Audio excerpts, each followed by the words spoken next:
5:44, we are following overnight news from our nation's capital. That is where reaction is pouring into President Trump's State of the Union speech. And Lex, you wouldn't know from the president's speech that his impeachment trial is about to wrap up. Right, he did not mention impeachment in his speech. Here you can see how things started off with President Trump not shaking House Speaker Nancy Pelosi's offered hand.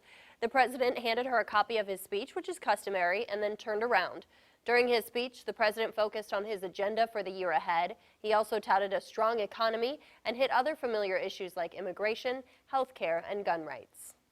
Just as we believe in the First Amendment, we also believe in another constitutional right that is under siege all across our country. So long as I am president, I will always protect your Second Amendment right to keep and bear arms.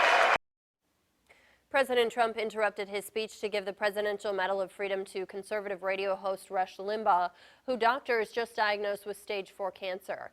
It was one of many polarizing moments in a visibly divided room.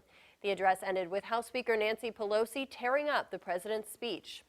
The White House criticized Pelosi. In a tweet that referenced sections of the president's speech, the White House said, "Speaker Pelosi just ripped up one of our last surviving Tuskegee Airmen, the survival of a child born at 21 weeks, the mourning families of Rocky Jones and Kayla Mueller, a service member's reunion with his family. That's her legacy." When asked why she tore up the speech, House Speaker Pelosi told NBC News it was the courteous thing to do, considering the alternative. Michigan's Democratic Governor Gretchen Whitmer offered the rebuttal to the president's State of the Union address. During her response, she focused on health care and fighting for the middle class.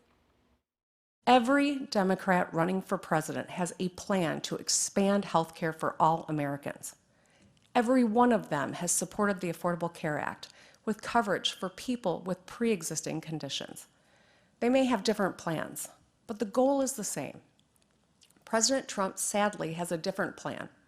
He's asking the courts to rip those life-saving protections away. The governor also said wages have stagnated and millions of people don't have enough money, despite the Wall Street numbers the president touted.